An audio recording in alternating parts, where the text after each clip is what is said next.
Understand that our trade deficit with Canada is the worst it's been in decades. And that absolutely should not be the case. You have to understand that Canada is heavily reliant on the U.S. importing their goods for their economy to survive.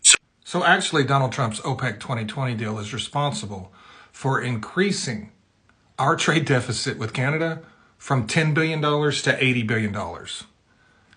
This down here, this is the trade deficit. This down here, that's the beginning of the OPEC 2020 deal. Donald Trump's deal. This peak, that's the end of Donald Trump's OPEC 2020 deal. Since the OPEC 2020 deal has ended, our trade deficit with Canada has fallen by what, $25 billion? Let me show you something. Let me show you a few things. Because this is yet another thing that Donald Trump is entirely responsible for and now completely pissed off about.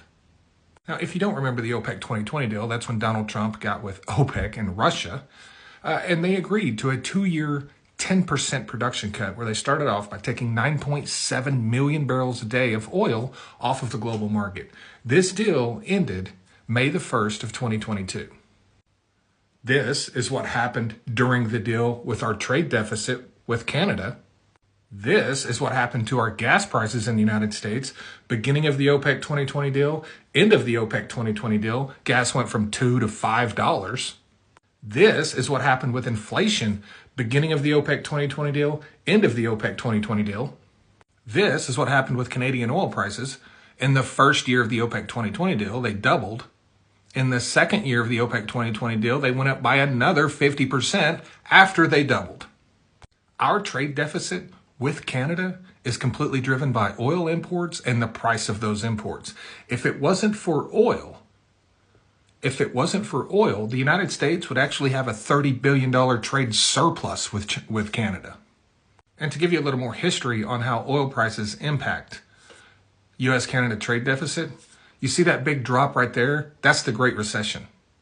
That's the Great Recession. Our trade deficit dropped bigly, right? And then you see this huge drop right here.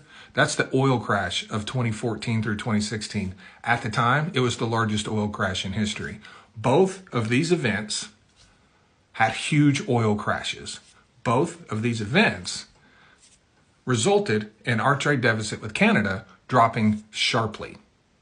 Huge increase in oil prices raises our trade deficit sharply. Huge drop in oil prices lowers our trade deficit sharply. This is once again yet another thing that Donald Trump is entirely responsible for and doesn't even have enough sense to know it. He is literally responsible for this. Since his deal ended, the trade deficit with Canada has dropped by over $25 billion. And let's not forget that Donald Trump himself said that our trade agreements with Canada and Mexico were trash. They're his fucking agreements that he said was the greatest thing ever.